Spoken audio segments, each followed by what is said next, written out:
Hello, ഇന്ന് നമുക്കേ ഒരു ഉച്ച തൊട്ടുള്ള ഒരു വീഡിയോസാണ് ഞാൻ എടുത്തേക്കുന്നത്. അപ്പോൾ രാവിലത്തെ കാപ്പി കൂടി ഞാൻ എടുത്തിട്ടില്ല കേട്ടോ. ഉച്ചയ്ക്ക് ഞാൻ ഉണ്ടാക്കുന്നത് കുക്കർ ബിരിയാണിയാണ്. ഈസി ആയിട്ടുള്ള ചിക്കൻ കുക്കർ ബിരിയാണി. അതിന് വേണ്ടത് ഇഞ്ചി, വെളുത്തുള്ളി, പച്ചമുളക്, സവാള, തക്കാളി, കറിവേപ്പില, മല്ലിയില, പുതിനയില ഇതൊക്കെ വേണം കേട്ടോ. എന്നിട്ട് നമുക്ക് നല്ല ബിരിയാണി അരിയും കൂടെ എടുക്കാവേ. ചില നീളമുള്ള അരിയാണ്. നീളമുള്ള അരി എടുത്ത് നല്ലൊരു നല്ല ഭംഗിയും കൂടെ ആയിരിക്കും കേട്ടോ. ഒരു നീളമുള്ള ചോറൊക്കെ ആകുമ്പോഴേ നമുക്കത് ഇതൊക്കെ അരിഞ്ഞ് വയ്ക്കാം. എന്നിട്ട് ഇഞ്ചി വെളുത്തുള്ളിയൊക്കെ ചതയ്ക്കാം. എന്നിട്ട് അതിന് ശേഷം നമുക്ക് കുക്കർ വെച്ചിട്ട് ഞാൻ എളുപ്പം അങ്ങ് പറഞ്ഞു പോകാം കേട്ടോ.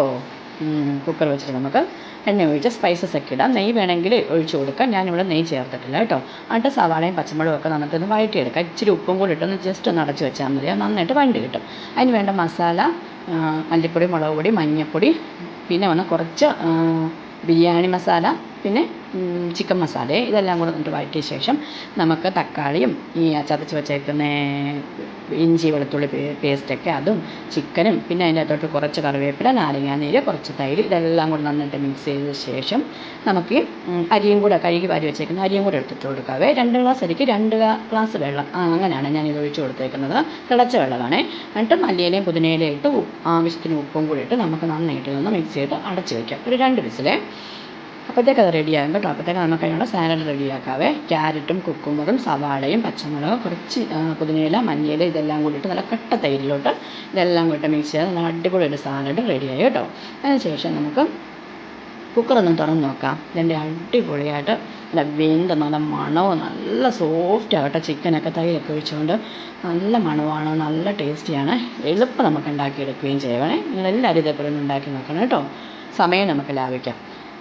പിന്നെ നമ്മളതെല്ലാം വിളമ്പി കഴിച്ചു. അതിൻ്റെ കൂടെ കുറച്ച് സാലഡും കുറച്ച് അച്ചാറും. പപ്പടം ഉണ്ടെങ്കിൽ നല്ലതാണ്, പക്ഷേ പപ്പടം ഇല്ലാത്തതുകൊണ്ട് ഞാൻ പപ്പടം വറുത്തില്ല കേട്ടോ. ഉച്ചയ്ക്ക് അത് കഴിഞ്ഞു. 4 മണിയായപ്പോഴത്തെ കുറച്ച് പഴംപൊരി ഉണ്ടാക്കാമെന്ന് വെച്ചു.